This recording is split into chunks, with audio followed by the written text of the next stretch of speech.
बेवकूफ लड़की, तुमने ये क्या बनाया है? तुम्हें जरा भी अंदाजा है कि तुमने कितना बड़ा पाप किया है? पिताजी, अगर अनजाने में मुझसे भूल हो गई हो तो मुझे माफ कर दीजिए। रामपुर गांव में ठाकुर राम सिंह अपने परिवार के साथ एक बड़ी सी हवेली में रहा करते थे। उनके बेटे विवेक की शादी कुछ महीने पहले ही मुस्लिम परिवार की रुखसार नाम की लड़की से हुई थी। रुखसार बहुत ही सुंदर और समझदार थी, लेकिन उसके मुस्लिम होने की वजह से परिवार में उसे लेकर बहुत असंतोष था। एक दिन सावित्री अपनी बहू रुखसार से बोलती है, बहू, अभी कुछ देर बाद तुम्हारे ससुर जी से मिलने के लिए गांव के कुछ लोग आ रहे हैं, तो तुम ध्यान रखना कि तुम उनके सामने मत आना, और अगर आने की जरूरत पड़ी ना तो पूरा घूंघट लेकर आना, बिना घूंघट के आना मत, वरना तुम अपने ससुर जी को तो जानती हो ना, वो बहुत गुस्सा करेंगे। माँ जी, आप चिंता मत करिए, रिवाज हमारे घर में भी है। हमारी घर की बहू बेटियां बिना बुर्खा पहने घर से बाहर नहीं जाती हैं, तो मुझे घूंघट में रहने की आदत है। मुझे घूंघट लेने में कोई परेशानी नहीं है। मैं उन लोगों के सामने बिना घूंघट के नहीं जाऊंगी। कौन कहता है कि बहू के दूसरे परिवार या दूसरी कास्ट से आई लड़की दूसरे कास्ट की मान मर्यादा या फिर उनके रीति रिवाज को नहीं समझती? जिस घर में तेरी जैसी लड़की बहू बनकर आ जाए ना, वहाँ पर कास्ट को लेकर कभी कोई बहसबाजी हो ही नहीं सकती। माँ जी, जो चीज आपको समझ में आ गई, अगर यही चीज ससुर जी को भी समझ में आ जाए और वो मुझे दिल से अपना ले, तो मेरा जीवन सफल हो जाएगा। बहू, तू अभी अपने ससुर जी को जानती नहीं है। तेरे ससुर जी दिल के बहुत अच्छे हैं, बस अपने रीति रिवाज और उसूलों के थोड़े पक्के हैं, इसी वजह से वो तुझे अभी तक नहीं अपना पाए हैं। लेकिन तू उन्हें थोड़ा समय दे दे, वो जल्द ही तुझे अपनी बहू के रूप में अपना लेंगे। मुझे उस दिन का बेसब्री से इंतजार है जब मुझे ससुर जी अपनी बहू के रूप में अपना लेंगे। ठीक है, तू दिल छोटा मत कर, जाकर आने वाले मेहमानों के लिए कुछ नाश्ते पानी का इंतजाम कर ले।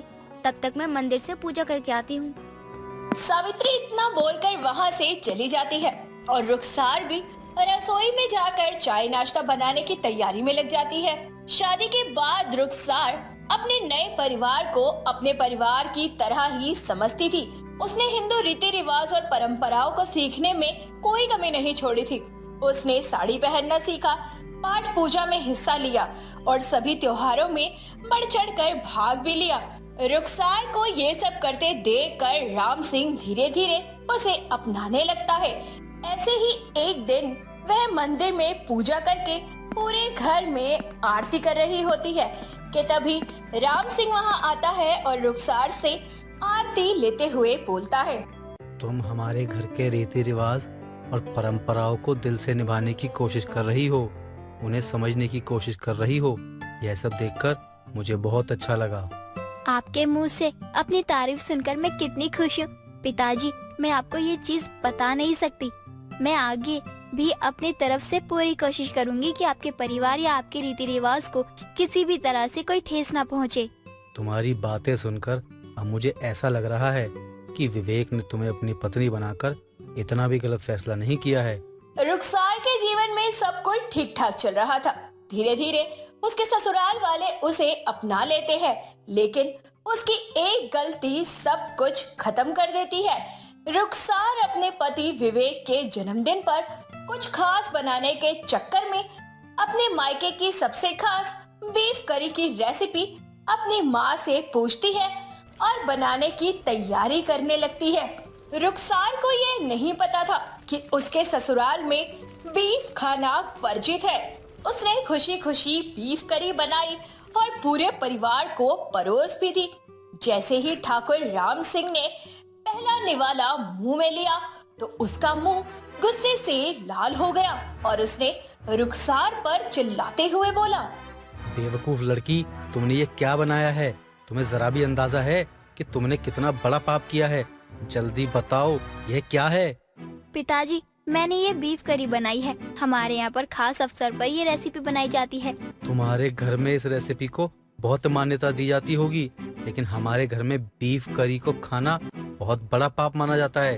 तुमने अपने साथ साथ हमें भी इस पाप का भागीदारी बना लिया है। तुमने मेरा बहुत बड़ा अपमान किया है। पिताजी, अगर अनजाने में मुझसे भूल हो गई हो तो मुझे माफ कर दीजिए। मुझे नहीं पता था कि आपके घर में बीफ करी खाना इतना बड़ा पाप माना जाता है, वरना मैं कभी गलती नहीं करती ऐसी। तुम्हारी गलती माफ करने लायक नहीं है। तुमने कोई गलती नहीं बल्कि महापाप किया है। अब मैं कहाँ किसको क्या मुंह दिखाऊंगा। तुमने मुझे कहीं मुंह दिखाने लायक ही नहीं छोड़ा। जब लोगों को इसके बारे में पता चलेगा तो ना जाने कैसी कैसी बातें होंगी।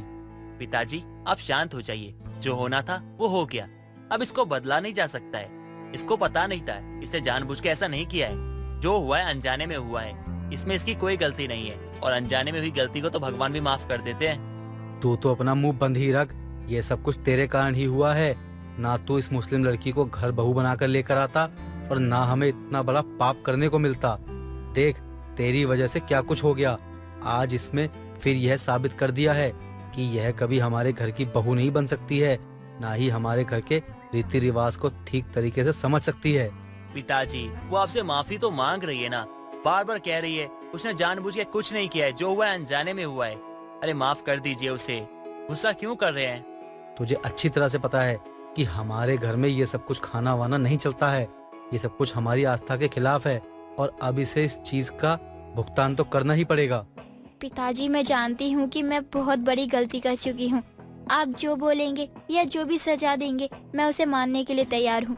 आप बताइए मुझे क्या करना होगा जिसकी वजह से आपका गुस्सा कम हो जाए। मेरे बेटे ने तुमसे शादी करके पहले हमारे घर की बेइज्जती करवाई, उसके बाद अब तुमने यह बीफ करी बनाकर हमारे घर की पवित्रता पर सवाल उठा दिए हैं और यह सब अब मैं बिल्कुल भी बर्दाश्त नहीं करूंगा।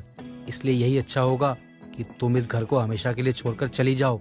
ना तुम्हारा इस घर से कोई रिश्ता होगा और ना ही तुम्हारा इस समाज से।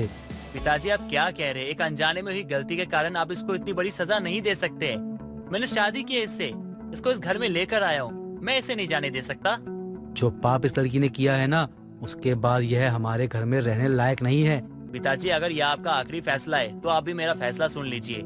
अगर ये कहीं जाएगी तो मैं भी इसके साथ जाऊंगा, क्योंकि इसका पति हूँ और पति होने के नाते मुझे ना हमेशा इसका साथ देना चाहिए, इसीलिए मैं इसके साथ जाऊंगा। तू ये क्या बोल रहा है? कहीं नहीं जाएगा तू, यहीं रहेगा हमारे साथ। जाएगी तो सिर्फ ये लड़की ही। पिताजी आप बिल्कुल सही कह रहे हैं। मैं इस घर से अकेली ही जाऊंगी। गलती मैंने की है तो सजा सिर्फ और सिर्फ मुझे ही मिलनी चाहिए, किसी और को नहीं। ऐसा कभी नहीं होगा। अगर तुम इस घर से जाओगी तो अकेले नहीं जाओगी, मैं तुम्हारे साथ जाऊंगा और तुम्हें कसम है मेरी, तुम बीच में अब कुछ भी नहीं बोलोगी। देखिए विवेक जी, आप ऐसा मत कीजिए। मैं आपके घर में आपको आपके परिवार से अलग करने के लिए नहीं आई थी, बल्कि आपके परिवार में अपनी एक नई जगह बनाने के लिए आई थी। गलती मुझसे हुई है तो सिर्फ सजा मुझे ही मिलनी चाहिए। आप क्यों अपने परिवार से दूर होकर अपने आप को सजा का भागी बना रहे हैं? मैं जानता हूँ तुमसे गलती नहीं पाप हुआ है, लेकिन ये जो कुछ भी हुआ है अनजाने में हुआ है और अनजाने में हुई गलती के लिए मैं तुम्हें सजा नहीं दे सकता। और अगर तुम्हें सजा मिलती है तो उस सजा का भागीदार मुझे भी बनना होगा, क्योंकि तुम्हारा पति हूँ और एक पति अपनी पत्नी के लिए हर एक चीज करता है, उसके हर सुख और हर दुख में उसका साथ देता है। और हमारे धर्म में भी हमें यही सिखाया जाता है कि बुरा करने वालों के साथ बुरा नहीं किया जाता है। लेकिन तुमने तो ये अनजाने में किया है, तो इसके लिए तुम्हें सजा कैसे मिल सकती है? अगर तुम ये घर छोड़ के जाओगी तो मैं भी तुम्हारे साथ जाऊंगा। रुखसार की एक गलती की वजह से उसका पूरा ससुराल बिखर जाता है और रुखसार के साथ साथ विवेक को भी अपना घर हमेशा के लिए छोड़ना पड़ता है और रुखसार के साथ मिलकर वह अपनी नई जिंदगी की शुरुआत करता है। समय बीतता जाता है। विवेक और रुखसार अपनी मेहनत और प्यार से एक दूसरे की छोटी सी दुनिया बसा लेते हैं। रुखसार और विवेक की जाने के बाद उसकी माँ का बुरा हाल हो जाता है, लेकिन राम सिंह का ना ही गुस्सा शांत होता है और ना ही उनका फैसला टलता है। पूजा सुबह सुबह चाय बनाने जाती है तो देखती है कि किचन में चीनी का डब्बा ही खाली है। अब ऐसे में पूजा को बहुत गुस्सा आता है और वो बिना चीनी वाली चाय बनाकर अपनी सास शकुंतला को देने पहुंचती है। शकुंतला भी जैसे ही चाय की पहली चुस्की लेती है, वो चाय को फेंकते हुए अपनी बहू से कहती है, अरे बहू, ये चाय है, इसमें तो चीनी ही नहीं है। कैसी चाय बनाई है तूने? बिना चीनी वाली चाय कौन पीता है? अरे माँ जी, अब आपके बिना चीनी वाली चाय ही मिलेगी, क्योंकि चीनी तो रात भर में आपने खा ली, तो भला मैं चीनी कहाँ से लेकर आऊँ इतनी सुबह सुबह? हाँ तो मुझे बोल सकती थी ना कि चीनी खत्म हो गई है। अरे चाय बनाने से पहले एक बार पूछ लिया होता है, बता दिया होता कि चीनी खत्म हो गई है।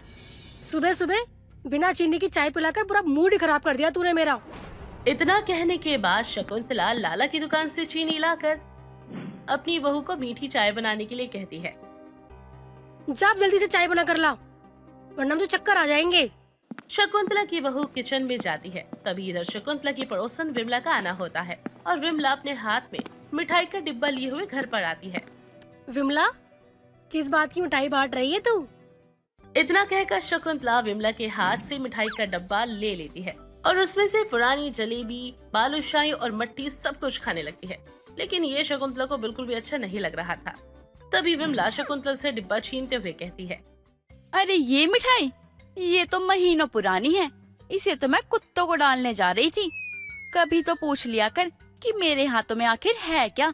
तुझे तो मीठा खाने की इतनी आदत हो चुकी है कि तुझे तो बस मीठा दिख जाए, तुझे उसके आगे किसी चीज की परवाह ही नहीं होती है। एक बार छीनने से पहले पूछ तो लेती मिठाई अच्छी है या खराब है। अरे तो पहले बताना चाहिए था ना तुझे। मैंने सोचा तू किसी खुशी में बांट रही है, मैं तो खाने लग गई इसे। अरे विमला काकी, इन्हें तो मैं समझा समझा कर परेशान हो गई हूँ। ये तो चींटियों से ज्यादा मीठा खाती हैं। रात में 2 किलो चीनी ला कर रखी थी, सारी की सारी चीनी रात भर में ही खा गई। सुबह तक चाय के लिए चीनी बची ही नहीं। अभी चीनी लेकर आई हूँ तो चाय बनाई है मैंने। अरे बाप रे, ये क्या तरीका है इतनी चीनी खाने का। अरे भला इतनी चीनी कौन खाता है। चीनी खाने की तेरी आदत बहुत गंदी है। अब मैं क्या ही कर सकती हूँ इसमें। मुझे चीनी ही क्या, चॉकलेट मिठाई कुछ भी दे दे। मुझे मीठा खाना बहुत पसंद है। अरे इस उम्र में डायबिटीज हुआ ना तो मरते दम तक छूटेगा नहीं कभी। ये ऐसी बीमारी होती है। शकुंतला को चीनी खाने की इतनी गंदी आदत थी कि वो घर पर रात को चीनी खा जाती थी। इसके अलावा उसे कुछ भी मीठा दिख जाए तो उसे जब तक खाती जब तक वो खत्म ना हो जाए। ऐसे ही समय बीत रहा था। एक रोज शकुंतला अपने छोटे बेटे अजय के लिए लड़की देखने लड़की वालों के घर पहुंचती है। अरे बहन जी, कुछ तो खाइए। मुझे नमकीन खाने की आदत नहीं, कुछ मीठा है तो खा लूंगी, लेकिन ये समोसे नमकीन मुझे पसंद नहीं। अच्छा ऐसा है, फिर तो आपके लिए रसमलाई मंगवाती हूँ मैं। अरे वो ना मेरा फेवरेट है। लड़की की माँ शकुंतला के लिए रसमलाई, गुलाब जामुन मंगवाती है और शकुंतला भी रसमलाई और गुलाब जामुन के आती उस पर टूट पड़ती है और सबके हिस्से का रसमलाई गुलाब जामुन भी अकेले ही खा जाती है। ये देखकर लड़की की माँ को बड़ी हैरानी होती है और वो शकुंतला से कहती है, अरे बहन जी, आराम से खाइए, और भी है, मैं और मंगवा देती हूँ। अरे नहीं नहीं बहन जी, बहुत खा लिया शकुंतला ने। वो क्या है ना, इसे मीठा थोड़ा ज्यादा ही पसंद है, इसी वजह से दूसरों के हिस्से का भी मीठा छोड़ती नहीं है। अरे बाप रे, इतना मीठा नहीं खाना चाहिए बहन जी, वरना इस उम्र में डायबिटीज हो जाएगी। हाँ बहन जी, आप ठीक कह रही हैं। वैसे लड़की को बुला दीजिए जरा, मैं भी देख लूं। कुछ देर बाद लड़की आती है। शकुंतला लड़की से 2-4 सवाल पूछती है और उसके बाद घर चली जाती है। घर आने के बाद शकुंतला की बड़ी बहू पूजा अपनी सास से पूछती है, अरे माँ जी, लड़की कैसी थी? बातचीत आगे बढ़ी या नहीं? आपको लड़की पसंद तो आ गई ना? अरे लड़की देखने कौन गया था, वो तो मेरी बहन ने बताया था। कोई है उसके रिश्तेदार में कोई, जो खाना पीना बहुत अच्छा बनाती है और खास करके मीठा। और उसने ये भी बताया कि उसकी लड़की के लिए लड़का देख रहे हैं। तो मैं चली गई देखने, वहाँ भरपेट मिठाई खाई और 2 सवाल पूछे और मैं घर आ गई। और अब उसका फोन आएगा तो मना कर दूंगी, बोल दूंगी लड़की पसंद नहीं आई मुझे। हे भगवान, कैसी है तू शकुंतला। ऐसी नीच हरकत तू कैसे कर सकती है। तेरे जैसी नीच औरत मैंने अपनी जिंदगी में कहीं नहीं देखी। तू मीठा खाने के चक्कर में किसी लड़की को देखने जाती है और उस लड़की को फिर मना कर देती है। अरे कैसी नीच औरत है तू। अब ये दुखियारी सास क्या ही करेगी। जब मेरी बहू मुझे कुछ मीठा खाने को देगी ही नहीं तो मैं इधर उधर जाकर तो खाऊंगी ना। विमला काकी बिल्कुल ठीक कह रही है। आप जो भी कर रही हो ना, वो सही नहीं कर रही हो। ऐसे किसी के घर जाना और वहाँ से खाकर आने के बाद ऐसे मना कर देना, आपकी लड़की पसंद नहीं है, ये कहना कहाँ का न्याय है माँ जी? तू मुझे मत सिखा। तूने मुझे कम परेशान नहीं किया है मीठा खाने के पीछे। हर वक्त मुझे टोकती रहती है कि मीठा बहुत खाती हूँ मैं। देख, तेरे बाप का नहीं खाती, अपना खाती हूँ, ठीक है? पूजा के साथ साथ आस पड़ोस के लोग हर कोई शकुंतला के मीठा खाने की वजह से परेशान था। खासकर मोहल्ले में रामलाल हलवाई, जिसके यहाँ से रोज शकुंतला मीठा चखने के बहाने जाती और मिठाई खाकर आ जाया करती। ऐसे ही समय बीत रहा था, लेकिन शकुंतला मीठा खाने की आदत नहीं छोड़ रही थी, जिसकी वजह से पूरा घर परेशान हो चुका था। पूजा भी अपनी सास को मीठा खाने से मना नहीं करती, क्योंकि जब भी शकुंतला की बहू पूजा मीठा खाने से मना करती तो शकुंतला अपनी बहू से झगड़ा करती। एक रोज शकुंतला के घर पूजा के पिता आते हैं। अरे समधन जी, कैसी हैं आप? सब कुछ कुशल मंगल तो है ना? मैं तो अच्छी हूँ, आप बताइए कैसे आना हुआ? अरे क्या बात है, आपको कितना ख्याल है मेरा। क्या आप मेरे लिए मिठाई लेकर आए हो? हाँ हाँ, अब बेटी के घर आया हूँ तो मिठाई तो लाना बनता है। पिताजी, मुझे बहुत खुशी हुई कि आप मुझसे मिलने आए हो। आपके लिए मैं अभी पानी और चाय नाश्ता लेकर आती हूँ। बस बेटा, अब बस पानी पिला दे। मैं तो ठीक हूँ। अब तू बता, तू कैसी है? अब तेरी माँ तो तुझको अब बहुत याद करती है। तेरा मन नहीं करता क्या अपने माँ बाप से मिलने जाऊँ? देख रहे हैं ना, माँ जी को मिठाई का डब्बा देखकर ही इनसे रुका नहीं जा रहा है। मिठाई खोलकर खाने लगी। अरे इनके चक्कर में तो मैं कहीं जाती ही नहीं हूँ पिताजी। पूरे दिन सिर्फ मीठा खाती रहती है। किसी दिन कुछ हो गया ना तो मैं कहाँ की रह जाऊंगी। अरे समधन जी, इतना मीठा मत खाया कीजिए। अरे तबीयत बिगड़ जाएगी और डायबिटीज हो जाएगी। अरे दिक्कत होगी बाद में तो आपको ही झेलनी पड़ेगी। अरे पिताजी, इन्हें समझाने का ना कोई फायदा नहीं है। अरे मैं कितना समझा चुकी हूँ, लेकिन ये है कि समझने का नाम ही नहीं लेती है। शकुंतला अपने समधी के सामने समधी का लाया हुआ मिठाई का डब्बा खोल खोल कर खा रही होती है और उसे किसी बात का कोई डर नहीं था। और देखते ही देखते शकुंतला पूरा का पूरा डब्बा अकेले खा जाती है। अब कुछ देर बाद अपने समधी से बात करते हुए शकुंतला का सर घूमने लगता है और वो बेहोश हो जाती है। जल्दी से शकुंतला को डॉक्टर के पास ले जाया जाता है। डॉक्टर सारा चेकअप करने के बाद पूजा और घनश्याम से कहते हैं, आप लोग देखिए, चिंता करने वाली कोई बात नहीं है। बस इनको डायबिटीज हो गया है, वो भी हाई। इसी के कारण इनका ना बीपी बढ़ गया और इनको चक्कर आ गया। ज्यादा बड़ी कोई बात नहीं है। मैंने तो माँ जी से पहले ही मना किया था कि इतना मीठा मत खाइए, आपको डायबिटीज हो जाएगी। आपको मीठा तक देखने को नहीं मिलेगा। अब बेटा, अब तो तुझे अपनी सास का और ज्यादा ध्यान रखना होगा। उसे मीठा छूने भी मत देना। अच्छा बेटा, अब मैं चलता हूँ। शकुंतला को जब पता चलता है कि उसे हाई डायबिटीज की वजह से चक्कर आए थे तो वो और भी ज्यादा परेशान हो जाती है। लेकिन वो किसी से कुछ नहीं कह पाती क्योंकि गलती उसी की थी जिसकी वजह से आज वो डायबिटीज का शिकार हो चुकी थी। और उसके बाद से उसका मीठा खाना बिल्कुल बंद ही हो जाता है और चाह कर भी अब शकुंतला कभी मीठा नहीं खा पाती। कुंती की बहू कंचन को शादी किए हुए सिर्फ 20 ही दिन हुए थे, लेकिन इन 20 दिनों के अंदर ही कंचन ने अपने ससुराल वालों को 100 से ज्यादा बार मायके जाने की धमकी दे दी थी, क्योंकि उसे अपने मायके से ससुराल आने के बाद ज्यादा ही गर्मी लग रही थी। माँ जी, अगर ऐसे ही गर्मी रही तो मैं यहाँ नहीं रह सकती। आप सुन रही है ना, मैं अपने मायके चली जाऊंगी। भूल जाओ कि तुम अभी मायके जाओगी। शादी के ना कुछ महीने भी नहीं हुए अभी, और हर वक्त सिर्फ मायके जाने की धमकी देती रहती हो। शर्म नाम की कोई चीज है क्यों तुम्हारे अंदर? या तो आप घर में एसी लगवा दीजिए या फिर मुझे मेरे मायके छोड़ आइए। अच्छा, तुम्हारे पिताजी ने तो इतना दहेज भी नहीं दिया जो एसी लगवा दूं। ठीक है, अगर एसी नहीं लगवा रहे हो तो कोई बात नहीं, मुझे ही कुछ करना होगा। अरे नहीं नहीं बहू, हम सब भी तो रहते हैं।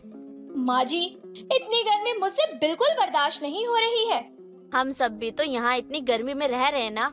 कंचन का मायका अमीर था और ससुराल गरीब, जिस वजह से कंचन अपने ससुराल में गर्मी बिल्कुल भी बर्दाश्त नहीं कर पा रही थी। शादी के कुछ दिनों बाद से वो अपने मायके जाने की जिद करने लगी थी और तो और वो घर का कोई भी काम नहीं करती थी। अरे बहू, अब तक बैठी टीवी देख रही है, शाम का खाना नहीं बनाना है तुझे? माँ जी, इतनी गर्मी में किचन में मैं खाना नहीं बना सकती, इसीलिए मैं तो कह रही हूँ कि मुझे मायके छोड़ आओ।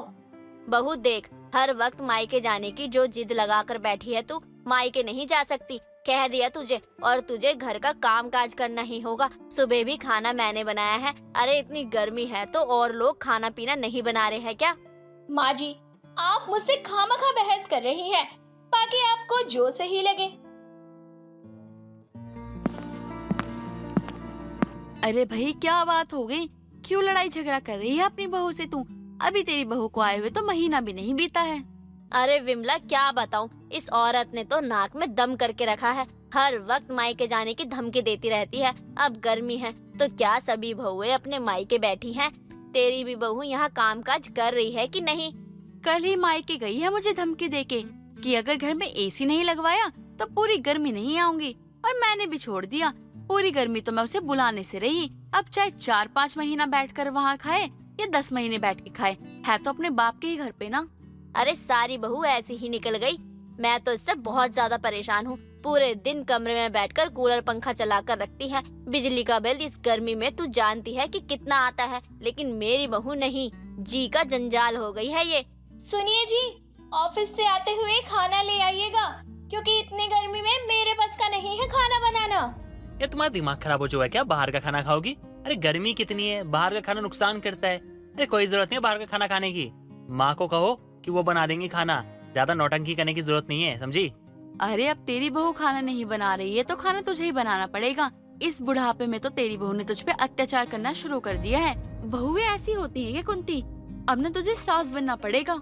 अरे विमला, मेरी तो किस्मत फूट गई। बेटे की शादी करके सोचा था बेटे की शादी कर दूंगी तो सुख मिलेगा, लेकिन यहाँ तो सब कुछ उल्टा हो रहा है। जब से मेरी बहू आई है दुख ही दुख मिल रहा है, और हर वक्त बस एक ही ताना सुनने को मिलता है, गर्मी इतनी है, गर्मी इतनी है, एसी लगवा दो। तेरे भी दिन मेरी तरह उल्टे आ गए हैं। अब क्या कर सकते हैं, इन्हें घर से तो निकाल नहीं सकते हैं, अपनी ही बदनामी होगी। लेकिन तू भी ना जैसे को तैसे इसे संभाल ले। कुंती अब खुद ही किचन में जाकर खाना बनाती है और पसीने से लथपथ हो जाती है। वहीं दूसरी तरफ कुंती की बहू कंचन अपने कमरे में बैठी टीवी देख रही थी। उसे किसी चीज की फिक्र नहीं थी। अब अनिकेत जब ऑफिस से आता है तो अपनी माँ को पसीने में लथपथ किचन में पाता है। कंचन, कंचन कहाँ हो तुम? अरे तुम कमरे में पंखे में बैठकर आराम से टीवी देख रही हो और वहाँ मेरी माँ खाना बना रही है। तुम्हें शर्म आती है कि नहीं आती है? आ गए आप? लाइए बैग मुझे दीजिए। आपको पता है ना कि इतनी गर्मी में मुझसे काम नहीं होता। मेरे मायके में तो टॉयलेट तक में एसी लगा हुआ है और यहाँ पूरे घर में पंखे के नाम पर बस मजाक चल रहा है। दोबारा मुझसे बदतमीजी की ना तो घर से निकाल दूंगा। और सच में तुम्हें इस गर्मी में पूरी जिंदगी मायके में बिठा दूंगा। मुझे धमकी देने की जरूरत नहीं है, मैं तो खुद मायके जाना चाहती हूँ। और ज्यादा मुझे धमकाने की कोशिश की ना तो मैं अपने पापा और भाई को बुलाकर ना मायके चली जाऊंगी। अनिकेत बेटा बैठ जाओ, ऑफिस से आया है, थका होगा। क्यों लड़ रहा है? इसमें तो कम बुद्धि है ही। अगर इसके पास दिमाग होता तो ये घर में मायके जाने के लिए इस गर्मी में झगड़ नहीं रही होती, बल्कि हमारा साथ दे रही होती।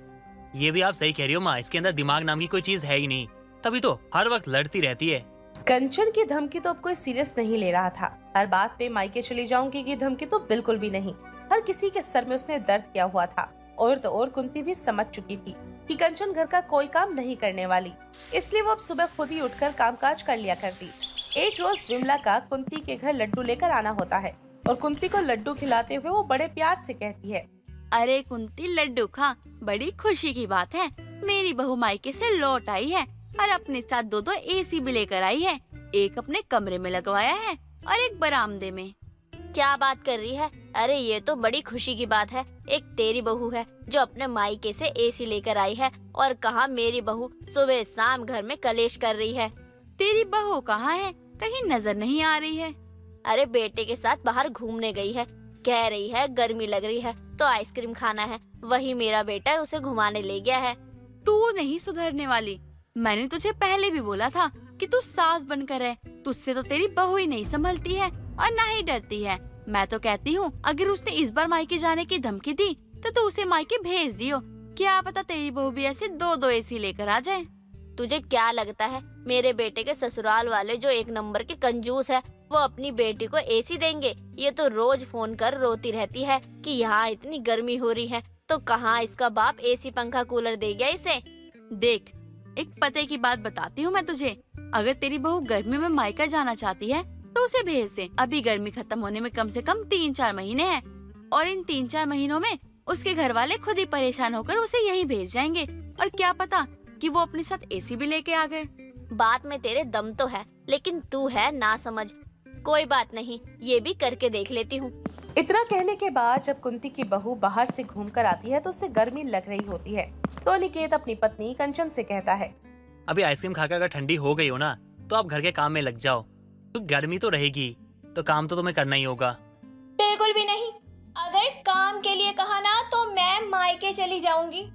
बस बहू, बस मायके चली जाऊंगी, मायके चली जाऊंगी। सुन सुनकर मेरे कान पक गए हैं। अब तो तुझे मायके जाना ही होगा। अनिकेत, अभी के अभी इसका सामान पैक कर और इसको इसके मायके छोड़ कर आ। माँ, इसके बोलने की आदत हो गई, आप क्यों गुस्सा कर रही हो? मैंने तुझे कहा ना, इसे अभी के अभी मायके छोड़ कर आ। तुझे समझ नहीं आ रहा? हाँ तो मैं भी कौन सा यहाँ रहना चाहती हूँ। अरे आपसे तो लाख गुना अच्छे हैं मेरे मायके वाले, और कितने अमीर भी हैं। इस गर्मी में कम से कम मैं एसी की चैन की हवा तो खाऊंगी वहाँ पर। अनिकेत भी अपनी माँ और पत्नी की बात सुनकर कंचन के मायके चला जाता है और उसके बाद ना तो उसे फोन करता और ना ही दोबारा लेने की बात कहता। अब 15 से 20 दिन बाद कंचन के मायके वाले खुद ही कंचन को घर वापस छोड़ जाते हैं, क्योंकि उन्हें ऐसा लगता है कि कंचन के ससुराल वालों ने तो कंचन से नाता ही तोड़ दिया है। अब रिश्ता टूटे, इससे अच्छा वो अपनी बेटी से नाता तोड़कर कंचन के मायके वाले उसे ससुराल में छोड़ जाते हैं। सूरज नशे की हालत में घर आता है और अपनी पत्नी मुस्कान को बुलाने लगता है। ए, कहाँ है रे तू? यहाँ तेरा पति आ गया और तू घूम रही है इधर उधर। अरे चल इधर आ, पति का स्वागत कर। अरे चाय पानी तो पूछ ले, पति हूँ तेरा। अरे कहाँ मर गई करमजली? अरे पति की इज्जत है कि नहीं है तेरी नजर में?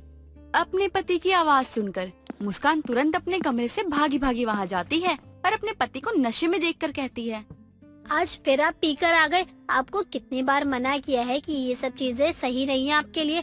आपकी पहले भी तबीयत खराब हो चुकी है। आपको एक ही बात बार बार समझानी पड़ेगी क्या? मैं आपके भले के लिए ही तो बोल रही हूँ, पीना छोड़ दीजिए।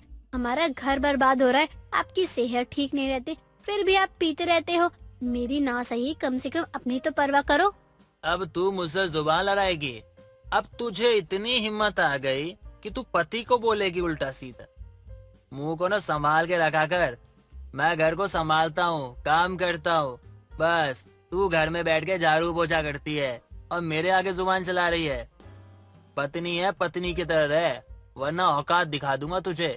मुझे तू ये बता पहले कि तुझे इतनी हिम्मत कहाँ से आ गई कि तुम मुझे बताएगी कि मुझे क्या करना चाहिए, क्या नहीं करना चाहिए। तू मेरे आगे जुबान मत खोला कर, वरना अच्छा नहीं होगा तेरे लिए। मैं आपकी पत्नी हूँ और मैं इसी अधिकार से बोल रही हूँ कि आप ये पीना छोड़ दीजिए। आप हमेशा पी के आने लगे हैं, आपकी सेहत खराब हो रही है, घर में रोज रोज कलेश होते जा रहे हैं। आप क्यों नहीं समझ रहे? मैं आपका बुरा बिल्कुल भी नहीं चाहती हूँ, आपकी पत्नी हूँ। मुझे अच्छा लगेगा कि हम भी एक खुशी परिवार की तरह रहे। आ गई अकल? हाँ, तभी वहाँ मुस्कान की सास सुमित्रा आ जाती है और ये सब देखकर सुमित्रा कहती है, बहू हो गई तसल्ली तुझे? वो पी के आया है, कम से कम उसे चाय नाश्ता तो पूछ, उसके पैर दबा। तू तो उससे जुबान लड़ा रही है। अरे मेरा बेटा बहुत ही अच्छा है, कुछ भी गलत नहीं करता, लेकिन तेरी हरकतें उसको मजबूर कर देती है ऐसा करने में। अरे मैंने क्या गलत कह दिया था? मैं तो यही चाहती हूँ ना कि ये सब बंद कर दे, हमारा परिवार आगे बढ़े। अगर ये पीते रहेंगे, इनकी सेहत इतनी ही खराब होती रहेगी। लेकिन आप लोगों को मैं गलत लग रही हूँ। माँ जी, मैं अपने पति की भलाई के लिए ही कुछ कह रही थी और इसमें मैं बुरी बन गई। माँ जी, ये कमा रहे हैं, लेकिन इसका मतलब ये नहीं है कि घर में बस पैसे ही लेकर आए। अरे घर में खुशियाँ भी आना बहुत जरूरी है। अब तेरी इतनी हिम्मत हो गई कि तू मेरी माँ से भी जुबान लड़ाएगी? अपना भला चाहती है ना, तो चुपचाप से झुक कर रहा कर, वरना ऐसी हालत करूंगा ना कि खुद को पहचान नहीं पाएगी तू। ये घर मेरा है और मेरी माँ का है। तू बस मेरी माँ की सेवा कर, और इस घर में क्या होना चाहिए क्या नहीं होना चाहिए ये सिर्फ मेरी माँ और मैं तय करेंगे, और कोई नहीं करेगा, समझी तू? बहू मैं तुझे पहले ही समझा रही हूँ कि अपने पति की सेवा कर, उससे जुबान मत लड़ा।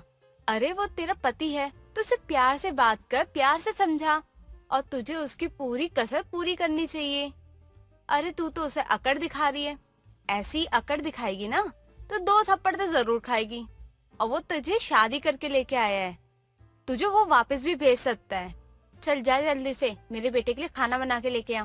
मुस्कान जितना सहती थी उतना ही मुस्कान का पति और मुस्कान की सास उसे दबाते जाते थे। मुस्कान बस चुप इसलिए रहती थी, इसी बात का फायदा इसकी सास और पति उठाते थे।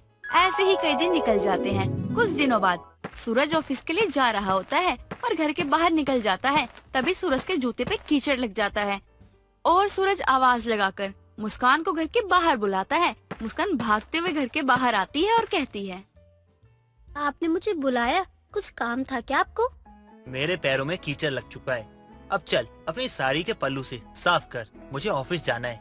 आप मुझे दे दीजिए, मैं दूसरा जूता लेकर आती हूँ, आप वो पहन लीजिए, मैं इसे धो दूंगी। अब तेरे अंदर इतनी हिम्मत आ गई कि तू मुझे इनकार करेगी।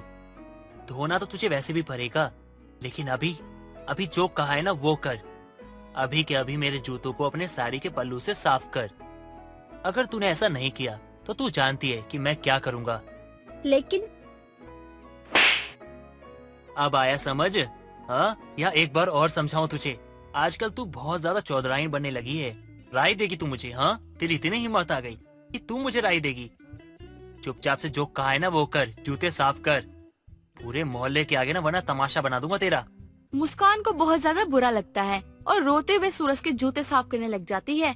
कुछ देर बाद सूरज अपने ऑफिस के लिए निकल जाता है। तभी मुस्कान की पड़ोसन अनीता मुस्कान के पास जाती है और मुस्कान से कहती है, मुस्कान बहू, मैं अच्छे से जानती हूँ तेरा पति और तेरी सास तेरे साथ कैसा बर्ताव करते हैं, लेकिन तू इन सब के साथ इतने प्यार से क्यों रह रही है? अगर तू आवाज नहीं उठाएगी तो ये लोग तुझे ऐसे ही दबाते रहेंगे। मैंने सब देख लिया, तेरे पति ने भी तेरे साथ क्या क्या किया है। मैं नहीं चाहती कि तू ऐसे ही घुट घुट कर रहे। आंटी जी, आपने मेरे बारे में सोचा, मुझे अच्छा लगा, लेकिन आपको मेरे घर के मामले में बोलने का कोई हक नहीं है। जैसे भी है ये लोग मेरा परिवार है, कल को अगर मुझे कुछ होगा तो मेरा परिवार ही मुझे पूछना आएगा, ना कि आप लोग। इसीलिए आप मुझे मेरे परिवार के खिलाफ भड़काइए मत। मुस्कान की बातें सुनकर अनीता भी कुछ नहीं कहती है, लेकिन ये बात तो अनीता जानती थी कि मुस्कान के ससुराल वाले कैसे थे, और मुस्कान भी अच्छे से जानती थी। ऐसे ही दिन निकल रहे होते हैं, मुस्कान के साथ ऐसे ही हादसे होते रहते थे। कुछ दिनों बाद सूरज एक लड़की के साथ घर आता है और मुस्कान से कहता है, ए मुस्कान की बच्ची, सुन, ये जो है ना, इसके लिए भी खाना बना दियो और रसोई में ना खुद के सोने के लिए कोई बंदोबस्त कर लियो, क्योंकि आज मेरे साथ मेरे कमरे में ये सोएगी। ये आप कैसी बातें कर रहे हैं? आप मेरे पति हैं और ये पराई लड़की मेरी जगह मेरे कमरे में आपके साथ कैसे सो सकती है? नहीं, मैं ये बर्दाश्त नहीं कर सकती। मैं तुझसे पूछ नहीं रहा हूँ, तुझे बता रहा हूँ कि तुझे क्या करना है, समझी तू? और ज्यादा दिमाग खराब मत कर, वरना मुझे गुस्सा आ जाएगा, और मुझे गुस्सा आ जाएगा तो तेरे साथ मैं क्या करूँगा ये तू बहुत अच्छे से जानती है। इसलिए ना मेरे आगे जुबान मत खोल। आप ये बहुत गलत कर रहे हैं। मैं आपकी पत्नी हूँ और आप मेरे साथ ऐसे नहीं कर सकते। चल निकल, जो बोला है ना वो कर। सूरज मुस्कान के साथ बदतमीजी करता है और इस बार मुस्कान से बर्दाश्त नहीं होता है। अगले दिन मुस्कान एक कुंवारी लड़की की तरह तैयार होती है। सूरज और सुमित्रा दोनों ही मुस्कान को ऐसे देखकर कुछ समझ नहीं पाते हैं। सुमित्रा अपनी बहू से कहती है, बहू ये क्या है? तेरी शादी हो चुकी है, अरे तू अपने ससुराल में खड़ी है और ऐसे तैयार हो रखी है जैसे तू कुंवारी हो। तेरा मंगलसूत्र और तेरा सिंदूर है कहाँ? जब मेरा पति ही नहीं रहा तो मंगलसूत्र और सिंदूर किस नाम का? अब मैं ऐसे ही कुंवारी हूँ। ये क्या बकवास कर रही हो मुस्कान? तुम्हारा पति तुम्हारे सामने खड़ा है और तुम ऐसी बातें कर रही हो? लगता है इतना मार खाने के बाद भी ना तुम्हें समझ में नहीं आया कुछ। अब अगर हाथ भी उठा दिया तो अच्छा नहीं होगा, क्योंकि कल जो तुमने किया उसके बाद मैंने अपना पति उसी लड़की को दान कर दिया जिसके पास कल तुम गए थे मुझे छोड़कर। बहू तू ये क्या बोल रही है? तेरा पति है वो। अरे कोई गलती हो गई ना, माफ कर देना, छोड़ दे उसे। तू क्यों बात आगे बढ़ा रही है? पति है नहीं था, क्योंकि अब आपकी बहू ने अपने पति को दान कर दिया है। न मुझे अब सूरज से मतलब है और न ही इस घर से मतलब है। जब तक मैं सुन रही थी तो आप लोगों ने बहुत फायदा उठा लिया, लेकिन अब और नहीं, क्योंकि ये मेरी जिंदगी और इसे कैसे जीना है इसका सिर्फ फैसला मेरा होना चाहिए। मुस्कान अपने पति का दान कर देती है, जिसके बाद मुस्कान अपनी एक नई जिंदगी की शुरुआत करती है और हमेशा खुश रहती है। उमा अपनी पड़ोसन विमला से कहती है, अरे विमला जाना, अपनी वो नई वाली साड़ी लेकर आ। मैं सोच रही थी कि मैं वो साड़ी पहन कर देखूं एक बारी। अरे तू पागल हो गई है क्या? ये मेरी नई वाली साड़ी है, मैंने अब तक इसे एक बार भी नहीं पहनी है और तू कह रही कि मैं तुझे दे दूं? अगर तुझे साड़ी पहनने का इतना ही शौक है तो तू अपने पैसे से ले ले। ऐसे साड़ी मांगना अच्छी बात थोड़ी ना होती है। तुझे नहीं लगता कि तू कुछ ज्यादा ही बोल रही है? और क्या पता बाद में तू मुझे खुद ही देने आ जाएगी अपनी नई वाली साड़ी। तुझसे एक बार ही तो मांग रही हूँ। मुझे नहीं लगता कि मैं ज्यादा बोल रही हूँ। अगर तुझे लग भी रहा है तो कोई बात नहीं। हाँ मैं ज्यादा बोल रही हूँ क्योंकि तेरे सुनने वाले काम ही हैं। ऐसा नहीं हो सकता कि मैं तुझे अपनी नई साड़ी ला के दे दूँ। इसलिए ना तू अपना दिमाग थोड़ा कम चला। चल कोई बात नहीं, अब तो देना नहीं चाहती है तो मैं भी तो दबाव नहीं डालूंगी ना, तेरी मर्जी। तेरे बालों में क्या लगा है सफेद सफेद, दिखाइयो जरा। इतना कहने के बाद उमा वहाँ से चली जाती है और विमला भी अपने घर में आराम से बैठ जाती है। थोड़ी देर बाद विमला खुद आती है और कहती है, अरे उमा, मैं तेरे लिए साड़ी लेके आई हूँ। तुझे साड़ी चाहिए थी ना?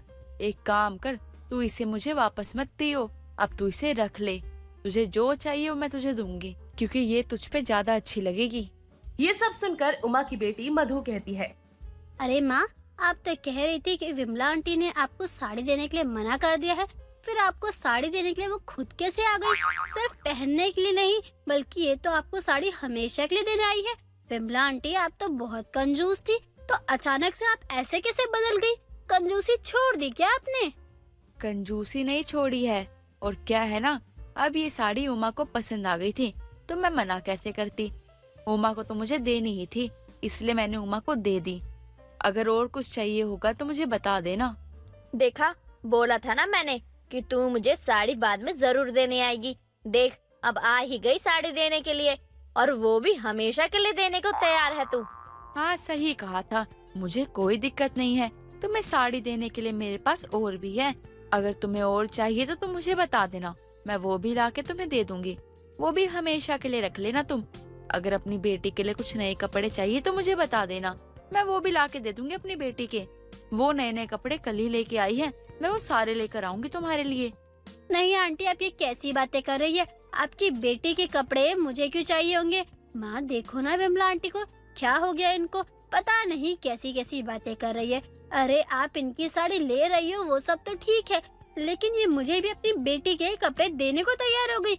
मुझे तो कुछ अजीब सा लग रहा है। तो इतना क्यों सोच रही है?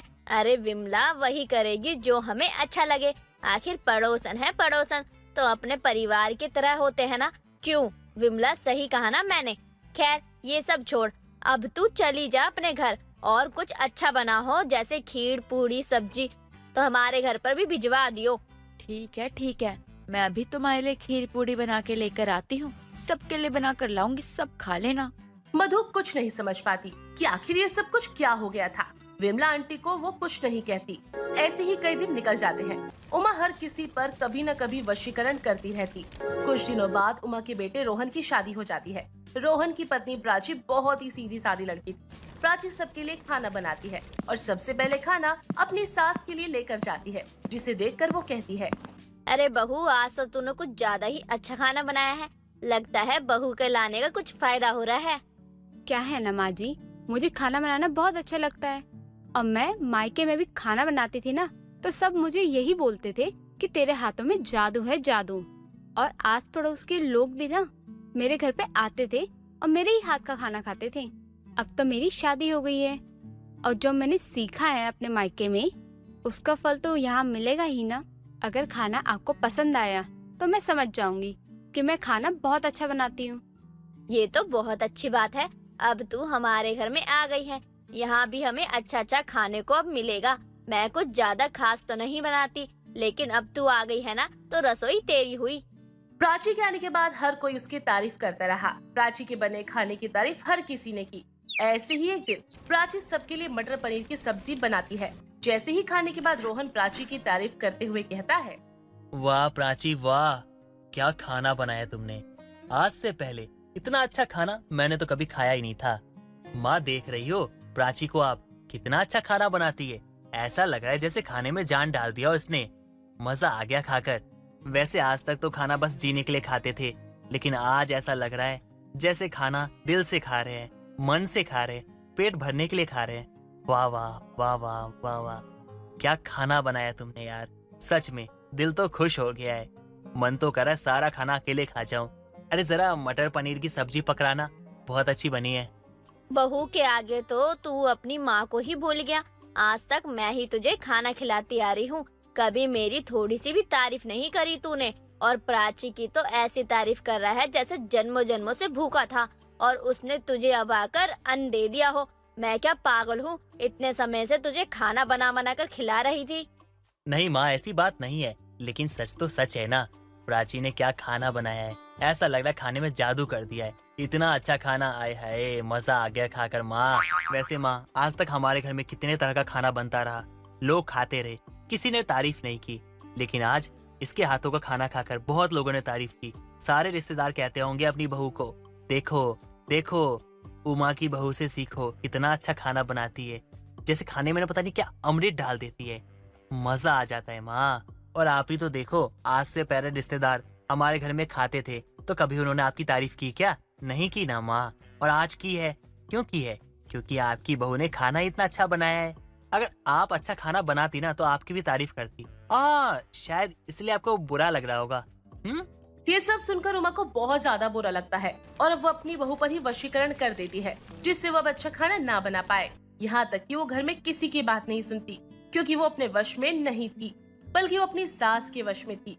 एक दिन यही सब देखकर रोहन प्राची को थप्पड़ भी मार देता है और कहता है, प्राची ये सब क्या है?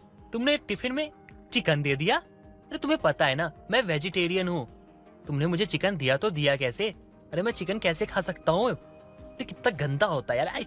आई डोंट लाइक इट यार। और तुम कुछ दिनों से ना बहुत अजीब सा बर्ताव कर रही हो मेरे साथ। अरे मैं कुछ कहता नहीं हूँ, इसका मतलब तुम कुछ भी करती जाओगी। मैं तुम्हें आखिरी चेतावनी दे रहा हूँ, आज के बाद तुमने कभी कुछ ऐसा किया ना तो मुझसे बुरा कोई नहीं होगा, सुधार लो अपने आप को।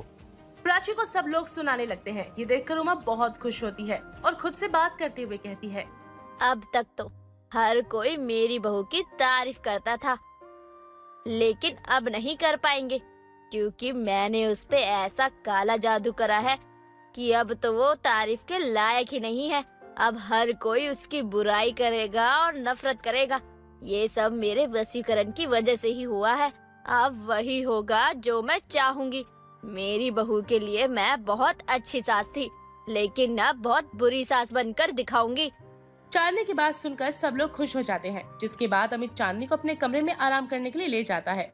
अब हर कोई सुबह टाइम पर रेडी होता और बाथरूम को लेकर कभी ससुराल और मायके वालों की बहस नहीं होती है। वाह माँ वाह, एक माँ होकर आप ऐसे कैसे कर सकती हो, वो भी अपनी बहू के साथ। आपने उसके ऊपर वशीकरण कर दिया। खाना चाहती हो क्या आप उसे? अब मैं आपके साथ ना एक पल भी नहीं रह सकता। मैं अपनी बहन और पत्नी को लेकर यहाँ से जा रहा हूँ। आपका वशीकरण आपको ही मुबारक हो। किसी दिन क्या पता आप मुझे खा जाओ। और हाँ माँ, अपने वशीकरण से अगर आपको हमें बुलाना हो तो आप एक चीज जरूर सोचिएगा कि आपका बेटा वापस आ भी गया इस घर में तो आपके लिए नफरत उसके दिल में रहेगी। मैं आपको कभी माफ नहीं करूंगा माँ। नफरत करता हूँ मैं आपसे, बहुत ज्यादा नफरत।